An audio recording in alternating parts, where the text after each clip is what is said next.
रात के करीब 10 बज रहे थे। सड़कों पर सन्नाटा पसरा था। इसी सन्नाटे में लाल रंग का सलवार सूट और पीला दुपट्टा पहने एक जवान और खूबसूरत लड़की धीरे धीरे कदम बढ़ाते हुए सड़क के किनारे किनारे चल रही थी। वह कोई आम लड़की नहीं थी, वह थी आईपीएस ऑफिसर पूजा शर्मा। पूजा इस समय अपनी मां की दवा लेने के लिए एक डॉक्टर के घर जा रही थी। उसकी चाल में आत्मविश्वास था, लेकिन चेहरे पर मां की तबीयत की चिंता साफ झलक रही थी। सड़क के मोड़ पर पहुंचते ही पूजा की नजर सड़क के किनारे बैठे कुछ पुलिस वालों पर पड़ी। वहां 3 से 4 हवलदार और थाने का इंस्पेक्टर मल्होत्रा बैठे हुए थे। उनके सामने शराब की बोतलें खुली पड़ी थीं और मोबाइल पर तेज आवाज में गाने बज रहे थे। वे सब ऊंची आवाज में ठहाके मार रहे थे, गंदी फप्तियां कस रहे थे और पूरी तरह नशे में चूर थे। जैसे ही इंस्पेक्टर मल्होत्रा की नजर पूजा पर पड़ी, उसकी आंखें चमक उठीं। उसने बगल में बैठे एक हवलदार को ठोकर मारते हुए कहा, ओए देखो तो, इतनी रात को कौन सी हसीन परी चली आ रही है, चलो थोड़ा मजा लेते हैं। यह सुनकर बाकी हवलदार भी कुटिल हंसी हंसने लगे। उन्हें जरा भी अंदाजा नहीं था कि सामने खड़ी यह लड़की कोई आम राहगीर नहीं, बल्कि उनके ही जिले की आईपीएस ऑफिसर है। पूजा ने जब यह सब देखा तो वह कुछ क्षण के लिए ठिठक गई।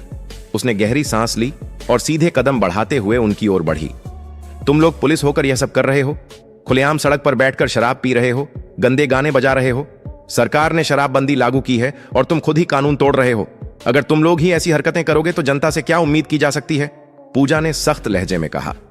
पूजा के स्वर में ऐसी दृढ़ता थी कि बाकी हवलदार एक पल को खामोश हो गए, मगर मल्होत्रा पर इसका कोई असर नहीं हुआ।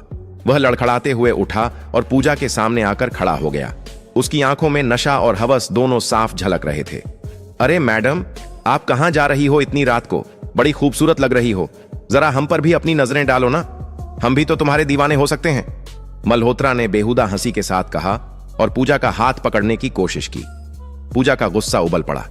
उसने अपना हाथ झटकते हुए कहा, देखिए इंस्पेक्टर, मैं आपको इज्जत देती हूं इसलिए चुप हूं, लेकिन आप लोग बहुत बड़ी गलती कर रहे हैं।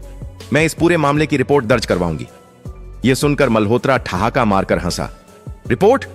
अरे पूरा थाना मेरा है, मैं ही इस थाने का मालिक हूं, और अगर मैं चाहूं तो तुम्हें अभी गिरफ्तार करवा सकता हूं। तुम क्या कर लोगी, समझी ना? इतना कहकर उसने जोर से पूजा का हाथ पकड़ लिया और पास खींचने लगा। ज्यादा जुबान चलाएगी तो अभी जुबान खींच लूंगा, मल्होत्रा गुर्राया। पूजा के पैरों तले जमीन खिसक गई।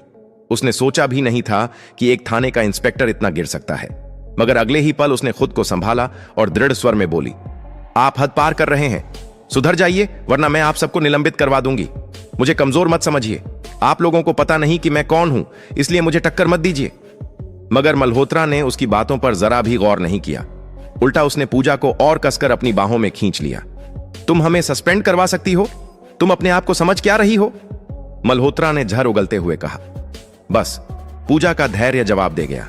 उसने पूरे जोर से मल्होत्रा के गाल पर एक जोरदार थप्पड़ जड़ दिया। थप्पड़ इतना भारी था कि मल्होत्रा लड़खड़ा गया। गुस्से में तिलमिलाते हुए उसने पास पड़ी शराब की बोतल उठाई और पूरी ताकत से पूजा के हाथ पर दे मारी।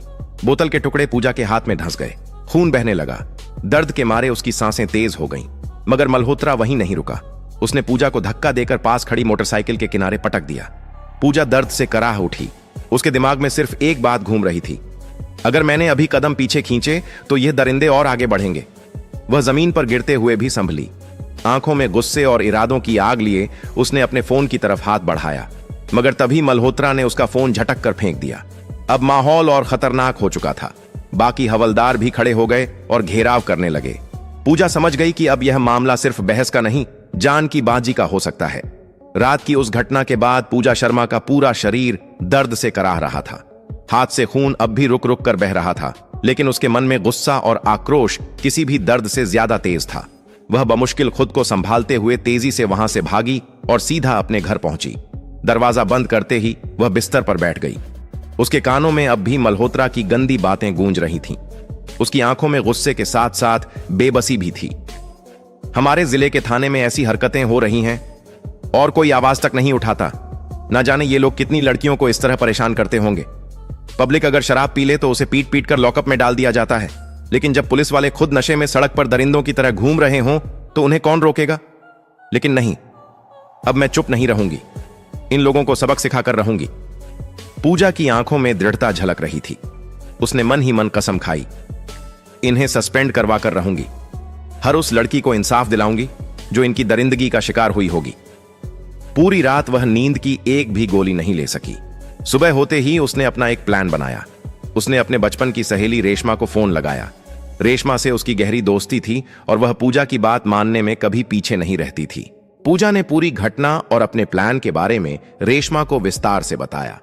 रेशमा ने बिना एक पल गंवाए उसकी मदद के लिए हां कर दी। अगली रात योजना के मुताबिक रेशमा को बिल्कुल साधारण लड़की की तरह तैयार किया गया। साधारण सलवार सूट पहनकर वह धीरे धीरे सड़क के उसी रास्ते पर चलने लगी जहां पिछली रात मल्होत्रा और उसके हवलदार शराब पी रहे थे। पूजा भी वहां मौजूद थी, लेकिन इस बार वह दूर एक पेड़ के पीछे छिपकर खड़ी थी। उसके हाथ में मोबाइल था जो रिकॉर्डिंग मोड में चल रहा था। जैसा अंदाजा था वैसा ही हुआ। सड़क किनारे वही दृश्य दोबारा था। इंस्पेक्टर मल्होत्रा और उसके हवलदार शराब की बोतलें खोले बैठे थे, गंदे गाने बजा रहे थे और बेहुदा हंसी उड़ा रहे थे। एक हवलदार ने रेशमा को देखा और मल्होत्रा से कहा, सर देखिए, आज फिर एक लड़की सड़क से जा रही है। मल्होत्रा ने आंखें तरेरी और मुस्कुराया। ओह, लगता है आज किस्मत हमारे साथ है। चलो, आज इसे नहीं छोड़ेंगे, मजा लेंगे। वे सब उठकर रेशमा के पास पहुंचे। रेशमा घबराई सी खड़ी हो गई। मल्होत्रा नशे में लड़खड़ाता हुआ उसके करीब आया और गंदी मुस्कान के साथ बोला, क्या बात है मैडम, नाम क्या है तुम्हारा? इतनी रात को कहां निकल पड़ी हो? चलो, थोड़ा हमारे ऊपर भी ध्यान दो, तुम्हारे चेहरे ने तो हमें दीवाना कर दिया। इतना कहते हुए मल्होत्रा बेसुरी आवाज में गाना गाने लगा। रेशमा ने डरने का अभिनय किया। तभी एक हवलदार ने उसका हाथ पकड़ लिया और जबरदस्ती खींचने लगा। रेशमा जोर से चीखी और हाथ छुड़ाने लगी। इधर दूर खड़ी पूजा सब कुछ अपने मोबाइल में रिकॉर्ड कर रही थी। उसकी उंगलियां मोबाइल को कसकर पकड़े थीं ताकि कोई सबूत छूट न जाए। जब हद पार होने लगी तो रेशमा ने प्लान के मुताबिक इंस्पेक्टर का हाथ जोर से काट लिया और झटके से छुड़ाकर भाग निकली। मल्होत्रा गुस्से में चीखा, अरे पकड़ो इसे! मगर नशे में धुत होने के कारण कोई भी उसके पीछे तेजी से भाग नहीं पाया। रेशमा भागते हुए सीधा पूजा के पास पहुंची। दोनों तेजी से वहां से निकली और अपने अपने घर चली गईं। अब पूजा के पास मल्होत्रा और उसके हवलदारों के खिलाफ एक ठोस सबूत था, लेकिन वह जानती थी कि केवल एक सबूत से मामला इतना बड़ा इंस्पेक्टर नहीं झुकेगा। उसे और सबूत चाहिए थे ताकि साबित हो सके कि यह लोग सिर्फ नशे में हरकतें नहीं करते, बल्कि बार बार ऐसी घिनौनी हरकतों को अंजाम देते हैं। पूजा ने सोचा, अगर मुझे इन्हें गिराना है तो इनके हर अपराध का पूरा सबूत चाहिए। मैं पीछे नहीं हटूंगी। दूसरी तरफ इंस्पेक्टर मल्होत्रा और उसके हवलदार बेखबर थे। उन्हें जरा भी अंदाजा नहीं था कि उनके खिलाफ एक बहुत बड़ा जाल बिछ चुका है। आने वाले दिनों में उनकी जिंदगी का सबसे बड़ा तूफान उन पर टूटने वाला था, और यह तूफान खुद उनकी ही करतूतों से पैदा हुआ था। रात का सन्नाटा फिर से लौट आया था। वही जगह, वही सड़क, वही हवाएं, लेकिन इस बार पूजा शर्मा का इरादा और भी मजबूत था। वह जान चुकी थी कि सिर्फ एक दो सबूत से इंस्पेक्टर मल्होत्रा जैसे दरिंदे को गिराना आसान नहीं होगा। उसे ऐसा सबूत चाहिए था जो न सिर्फ अदालत में काम आए बल्कि पूरी पब्लिक को हिला दे। तीसरी रात लाल रंग की हल्की साड़ी पहने, बालों को दुपट्टे से ढके हुए, हाथ में मोबाइल कसकर पकड़े पूजा शर्मा चुपचाप उसी सड़क की ओर बढ़ी। वह जगह अब उसके लिए डर का प्रतीक नहीं बल्कि मिशन का मैदान बन चुकी थी। दूर से ही उसने देखा, वही दृश्य था। इंस्पेक्टर मल्होत्रा और उसके हवलदार सड़क किनारे बनी टूटी फूटी झोपड़ी के पास शराब की बोतलें खोले बैठे थे। मोबाइल पर गाने बज रहे थे और उनके बीच बेहुदा हंसी मजाक जारी था। पूजा ने गहरी सांस ली और झाड़ियों के पीछे छिपते हुए मोबाइल का कैमरा ऑन किया। वीडियो रिकॉर्डिंग शुरू हो गई। करीब 2 मिनट तक उसने हर चीज कैद की। बोतलें, हंसी, गालियां और इंस्पेक्टर मल्होत्रा का शराब में चूर गिरा हुआ चेहरा। जब उसे लगा कि सबूत पर्याप्त है तो वह तुरंत घर लौट आई। घर पहुंचकर उसने मोबाइल को अपने सामने रखा और उस वीडियो को कई बार देखा। हर बार उसका गुस्सा और बढ़ता जा रहा था। ये लोग पुलिस की वर्दी में दाग हैं, इन्हें बचाने वाला कोई नहीं होगा। अब ये सबूत इन्हें बर्बाद कर देगा, उसने खुद से कहा। लेकिन पूजा को पता था कि सिर्फ वीडियो रिकॉर्डिंग से मामला नहीं बनेगा। मल्होत्रा के रसूख बड़े थे। थाने के कई लोग उसके इशारों पर चलते थे। उसे सस्पेंड कराने के लिए सिर्फ सबूत ही नहीं, पब्लिक सपोर्ट और बड़े अफसरों की मदद भी चाहिए थी। अगले दिन सुबह पूजा ने अपने पड़ोस की कुछ भरोसेमंद महिलाओं और बुजुर्गों को घर बुलाया। उसने उन्हें वीडियो दिखाया। वीडियो देखकर सबका खून खौल उठा। एक बुजुर्ग बोले, मैडम, अगर हमारे जिले के पुलिस वाले ऐसे काम करेंगे तो जनता कहां जाएगी? आप बिल्कुल सही कर रही हैं, हम गवाही देने को तैयार हैं। दूसरी ओर एक महिला ने कहा, मैडम, आप जैसे लोग ही हमारी उम्मीद हैं, आप जो कहेंगी हम करेंगे। पूजा के चेहरे पर हल्की मुस्कान आई। उसे समझ आ गया कि पब्लिक सपोर्ट मिल चुका है। अब बारी थी अगला कदम बढ़ाने की, बड़े अफसरों तक पहुंच। पूजा जानती थी कि मल्होत्रा को सीधे पकड़वाना आसान नहीं। अगर वह सीधे थाने जाती और शिकायत करती तो मामला दबा दिया जाता। इसीलिए उसने तय किया कि वह सीधे जिले के डीएसपी, फिर एसपी और जरूरत पड़ी तो डीएम तक जाएगी।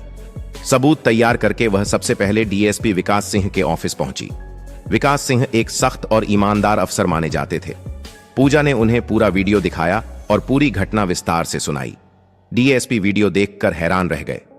मैडम, यह मामला बहुत बड़ा है। मल्होत्रा का नाम कई बार सामने आया है, लेकिन आज तक कोई ठोस सबूत नहीं था।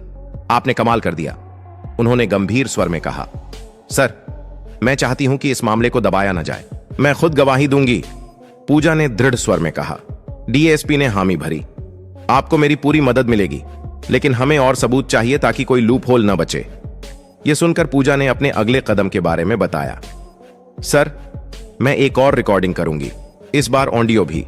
साथ ही कुछ स्थानीय लोगों को साथ लेकर स्टिंग करूंगी ताकि कोर्ट में मामला टिक सके। डीएसपी ने उसकी योजना पर सहमति जताई और कहा, आपको सुरक्षा भी दी जाएगी, और हां, मामले को मैं खुद एएसपी साहब तक पहुंचाऊंगा।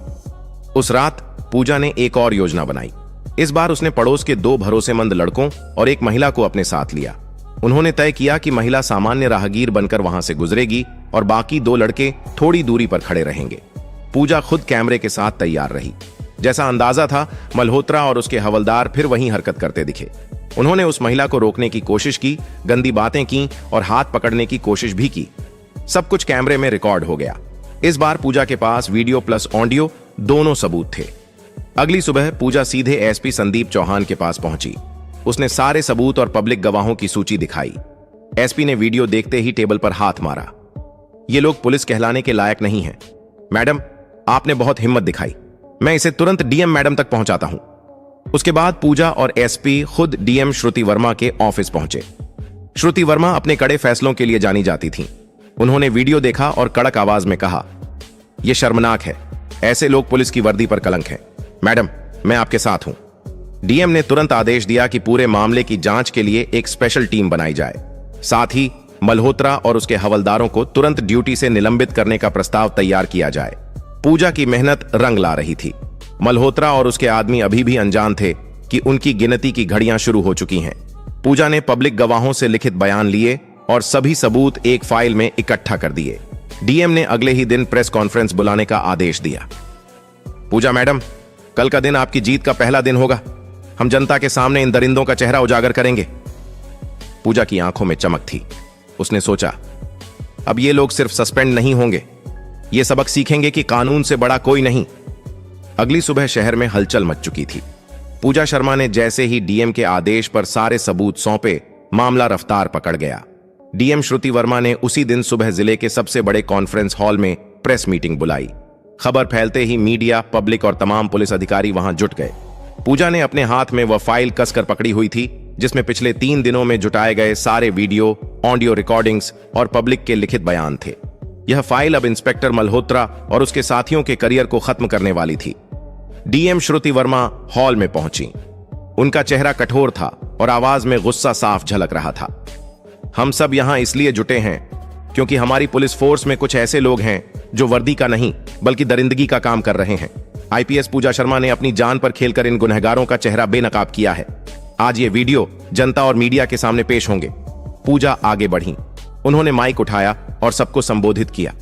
3 दिन पहले मैंने देखा कि हमारे ही जिले के थाने में तैनात इंस्पेक्टर मल्होत्रा और उसके हवलदार खुलेआम शराब पी रहे थे, महिलाओं को परेशान कर रहे थे। मैंने उन्हें रोकने की कोशिश की, लेकिन उन्होंने मुझ पर हाथ उठाया।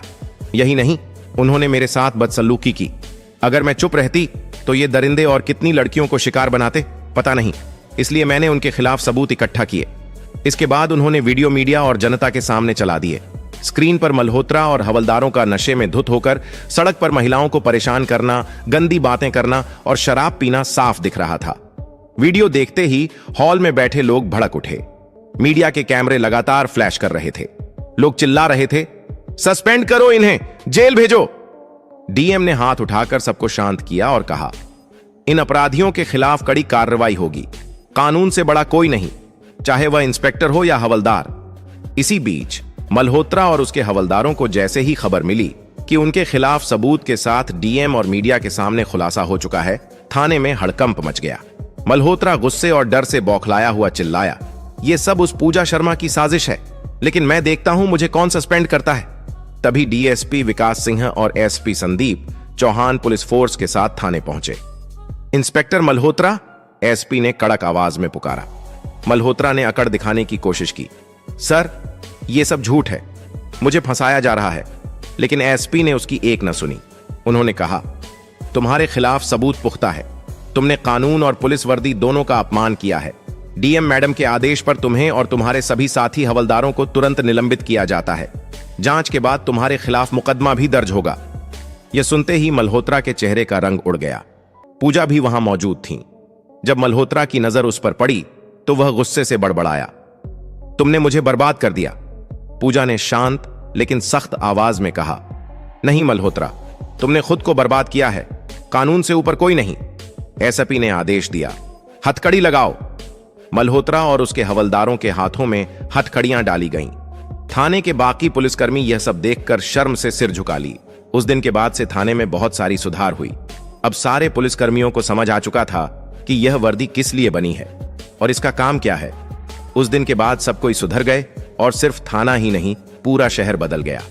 दोस्तों, अगर आपको यह वीडियो पसंद आया है तो प्लीज वीडियो को लाइक कीजिए और ज्यादा से ज्यादा शेयर करें। और हाँ, हमारे चैनल मशकूर वॉइस को सब्सक्राइब करना ना भूलें। और हाँ, आप लोग कहां से वीडियो देख रहे हैं, किस देश से देख रहे हैं, किस राज्य से देख रहे हैं, कमेंट जरूर बताएं।